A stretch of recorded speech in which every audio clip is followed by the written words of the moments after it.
नमस्कार दोस्तों, स्वागत है आपका क्रेजी क्रिप्टो मिंटू में।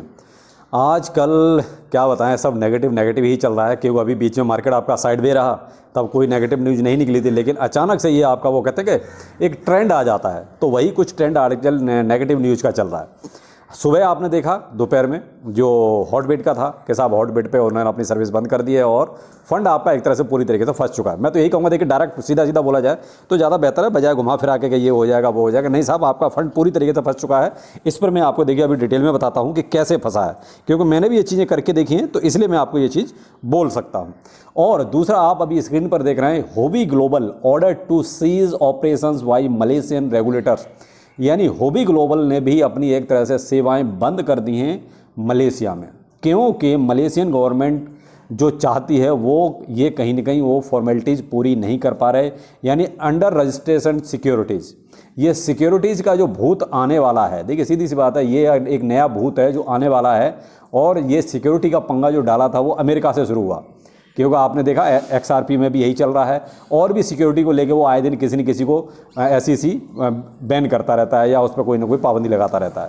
तो वही चीज़ अब कहीं ना कहीं और देश भी अपना रहे हैं। यहाँ प्रॉब्लम ये है कि देखिए, इस तरीके से जो देश सिक्योरिटी का मामला उठाता रहेगा तो वहाँ कहीं ना कहीं एक्सचेंजों की वाट लगती रहेगी। देखिए यही फैक्ट है, क्योंकि कोई भी एक्सचेंज या कोई भी टोकन सिक्योरिटीज़ वाली फॉर्मेलिटीज़ पूरी नहीं करता, तो या तो वो टोकन ही बंद हो जाएगा या फिर इस तरीके से एक्सचेंज ही वहाँ से अपना काम धाम समेट देंगे। तो देखिए अब ये पंगा धीरे धीरे आगे बढ़ेगा, कितना बढ़ता है ये वक्त बताएगा। लेकिन जो फिलहाल दिखाई दे रहा है वो यही है कि होबी ग्लोबल को मलेशिया से एक तरह से अपना ऑपरेशन बंद करना पड़ रहा है। और ये कहीं ना कहीं फैक्ट है।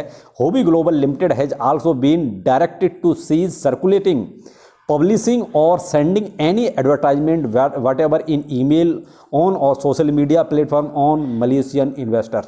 यानी उन पर पूरी तरीके से ये पाबंदी लगा दी कि आप किसी भी तरह का कोई भी प्रमोशन भी नहीं कर सकते, ना ईमेल के जरिए ना और किसी तरीके से। और उनको क्लियर कट बोल दिया गया कि आप अपना यहाँ से फंड विड्रॉ कर लीजिए, जो भी इन्वेस्टर हैं मलेशिया के।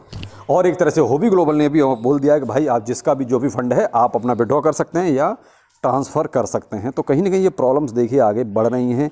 और ये प्रॉब्लम्स अभी कितनी बढ़ेंगी देखिए ये तो नहीं कह सकते, लेकिन हाँ ये चीज़ है कि आप अपडेट रहिए। मेन चीज़ है कि आप अपडेट रहेंगे तो कहीं ना कहीं आप लॉस से कुछ बच पाएंगे, वरना तो देखिए आपके सामने सारी चीज़ें हैं। क्योंकि Li sold has controlling stakes, क्योंकि जो इनका CEO है Leon Li sold his controlling stake in the crypto exchange to Hong Kong based assets manager About Capital last October. यानी कि अक्टूबर में ही ये अपना एक तरह से होल्डिंग पूरी सेल कर चुका है। तो अब यहाँ पर आपको देखिए पैनिक नहीं करना है। मैंने सिर्फ आपको एक चीज़ बताई है कि कहीं ना कहीं मलेशिया में होबी ग्लोबल के साथ ये प्रॉब्लम हो गई है। हॉटबिट पर देखिए दोपहर में मैंने आपको मोस्टली इसका जो अपडेट था वो दे दिया था, लेकिन उसके बाद भी फिर मैंने ट्राई किया तो देखिए अब तो वहाँ पर ये सीधा सीधा लिखा हुआ आ रहा है, हॉटबिट इज़ अंडर मेंटेनेंस। यानी कि मुझे लगता है कि अचानक से ये जो प्रेशर आया उसकी वजह से इनका सिस्टम सारा एक तरह से फेल हो गया या वो लोड नहीं ले पा रहा है। इस वजह से आपको अब ये चीज़ें दिखाई दे रही होंगी। अब मैं आपको एक दिखा रहा हूँ एक चीज़। देखिए मैंने जो चीज़ की विड्रॉ करने की, तो यहाँ देखिए मैं आपको ऊपर नंबर दे रहा हूँ। ये एक मेरे पास टोकन था सिप डॉज करके, ठीक है। तो सिप डॉज की मेरे पास ये सप्लाई थी लगभग जो है 6.8 क्वाड्रिलियन, इतनी सप्लाई थी। लेकिन ये मेरा सेल नहीं हो रहा। सेल तो देखिए किसी कीमत पे नहीं हुआ। क्यों? क्योंकि हॉटबिट पर अब कोई भी खरीदना क्यों चाहेगा, क्योंकि जहाँ पर पूरा सिस्टम एक तरह से फेल है, पूरा सिस्टम बंद हो चुका है, तो देखिए वहाँ पर ख़रीदा तो नहीं जा सकता बिल्कुल भी। तो आप वहाँ पर ये उम्मीद ना करें कि हॉटबिट पे कोई भी चीज़ आपकी कोई खरीदेगा। आपको केवल क्रिप्टो टू क्रिप्टो ट्रांसफ़र करना है अदर एक्सचेंज में। तो आपके पास जो भी हॉटबिट पर होल्डिंग है, देखिए ध्यान से सुनिएगा, जो भी होल्डिंग है किसी भी टोकन में है, तो आप ये देखिए कि आपके पास जो होल्डिंग है वो क्या किसी और एक्सचेंज पर वो लिस्टेड है। अगर लिस्टेड है तो आप उसको क्रिप्टो टू क्रिप्टो वहाँ पर अपना ट्रांसफ़र कर लीजिए। लेकिन प्रॉब्लम इसमें भी है, ये वो भी नहीं करके दे रहा है। ना तो सेल हो रहा है, ना ही आपका क्रिप्टो टू क्रिप्टो एक तरह से विड्रॉ हो रहा है। ये यहाँ पर आपको एक चीज़ और दिखाता हूँ। ये वो देखिए सिप डॉज है। मैंने इसको जो है विड्रॉ करने की जब कोशिश की तो एक चीज़ और सामने निकल आई। अब यहाँ पर देखिए जो मेरी होल्डिंग है यानी कि लगभग 6.8 क्वाड्रिलियन की, उससे ज़्यादा तो मेरा देखिए ये वो फीस दिखा रहा है। यानी मिनिमम जो है ये कितने सारे नंबर हैं आप देख रहे हैं कि रेड लाइन मिनिमम विड्रॉल्स आप देख रहे हैं नीचे जो रेड लाइन है उसमें इतना सारा नंबर लिखा हुआ है, इतना तो मेरे पास माल भी नहीं है, इतना तो टोकन भी नहीं है, तो मैं विड्रॉ कहाँ से करूँगा। तो ये प्रॉब्लम और इन्होंने क्रिएट कर दी है कि यानी कि आपकी जो होल्डिंग है उससे ज़्यादा ये वो आपको लिमिट दे रहे हैं कि इससे लिमिट अगर ज़्यादा है तो आप विड्रॉ कर सकते हो। तो कुल मिला के हॉटबिट ने आपको पूरी तरीके से वो कहते हैं ना फंसा दिया है। आपको फंड छोड़ना ही पड़ेगा। अगर आपके पास, देखिए मैं आपको फिर कहता हूं, अगर कहीं भी आपको मौका मिलता है तो देखिए चूकिएगा नहीं, आप अपना विड्रॉ जरूर कीजिए। मैंने आपको वो हकीकत बता दी है जो आप मेरे सामने है, आपके भी मैं सामने रख रहा हूं, इसीलिए कि वो विड्रॉ करना है, जितना मेरा अमाउंट है, जितना मेरा टोकन नहीं है उससे ज़्यादा का विड्रॉ करने के लिए बोल रहा है। तो अब मैं पहले उसे परचेज करूँ, लेकिन परचेज करके भी मुझे क्या फ़ायदा है। तो इसलिए भाई हॉटबिट पर आपका अगर जैसे भी हो सके आप अपना विड्रॉ कर लीजिए, क्योंकि अब वहाँ पर आपके लिए कुछ नहीं बचा है। आप देख रहे हैं, आपको ही ट्रांसफ़र करना पड़ेगा, चाहे आप उसको ट्रस्ट वॉलेट पे लेके जाएं या अपना जो है किसी एक्सचेंज पे लेके जाएं। तो जहाँ भी आपको सहूलियत लगती है, लेकिन मेन चीज़ है कि जो टोकन आपके पास है वो टोकन वहाँ पर भी तो अवेलेबल होना चाहिए। अगर एक्सचेंज पे लेके जाएंगे, अगर वहाँ एक्सचेंज पर वो टोकन ही अवेलेबल नहीं है तो फिर आपका ट्रांसफ़र भी नहीं होगा। तो मेन चीज़ है, घुमा फिरा के अगर देखा जाए तो 80% मैं तो यही मान के चलता हूँ कि हॉटबिट पर जो भी फंड है फ़िलहाल फंस चुका है। और बाकी रही बात इसकी कि विड्रॉ होगा कि नहीं होगा, बिल्कुल हो सकता है, लेकिन इनकी जो ये साइट है, जो इनका जो अभी बिल्कुल फेल दिखा रहा है, अगर ये चालू हो जाता है तो आपका विड्रॉ हो जाएगा। तो आप ट्राई करते रहिए, यही हो सकता है, और कोई चारा नहीं है। आप ये कहो कि वहाँ आपका सेल होगा एक्सचेंज पर सेल नहीं होगा। एक्सचेंज पर तभी सेल हो सकता है जब उसको कोई खरीदने वाला हो। तो भाई जब हॉटबिट बंद हो गया तो वहाँ खरीदने वाला नहीं है तो आप वहाँ सेल भी नहीं कर सकते, क्योंकि ज़्यादातर यही पूछा गया, सर हम सेल कैसे करें, सेल नहीं हो रहा है। तो देखो भाई, सेल नहीं होगा, आपको क्रिप्टो टू क्रिप्टो अपना दूसरे एक्सचेंज पर या अपना ट्रस्ट वॉलेट पे कहीं भी आप जो चाहें उसको ट्रांसफ़र कर लीजिए। तो ये साहब हॉटबिट की जो हॉट न्यूज़ एक तरह से, जो आज उसने जो है सबके माथे पर पसीना ला दिया है, जो लोग हॉटबिट को यूज करते हैं।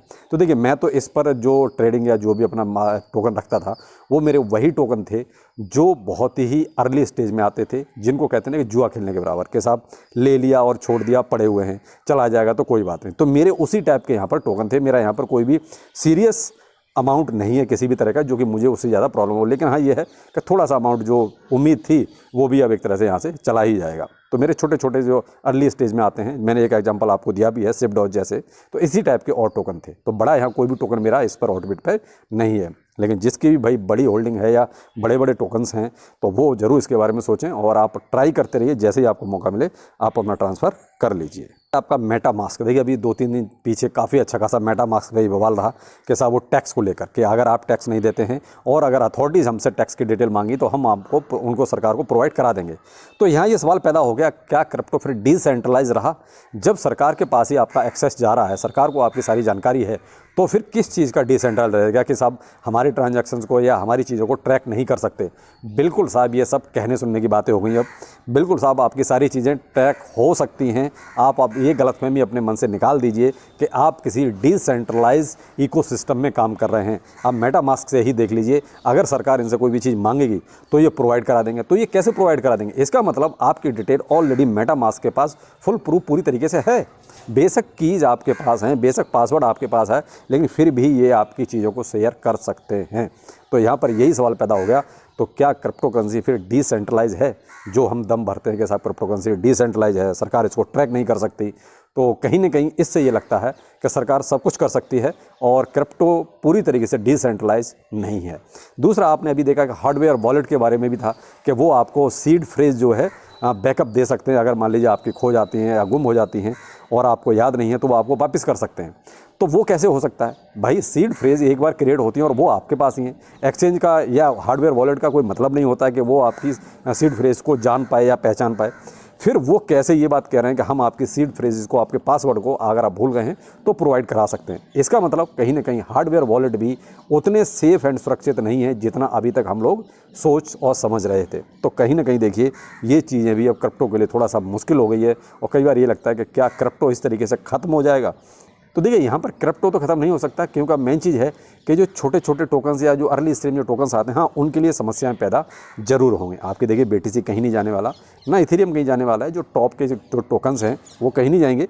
तो क्रिप्टो ख़त्म नहीं होगा, ये तो कन्फर्म है, लेकिन अभी प्रॉब्लम्स आपको बहुत झेलनी पड़ेंगी जो आपके सामने हैं। तो कोई नहीं, आप थोड़ा सा बस हिम्मत रखिए, पॉजिटिव रहिए। बाकी प्रॉब्लम पहले भी आई थी, अभी भी आ रही हैं और आगे भी आती रहेंगी, तो उनको फेस करने के लिए आप थोड़ा सा बस मजबूती दिखाएं। तो चलिए फिर मिलते हैं, नमस्कार।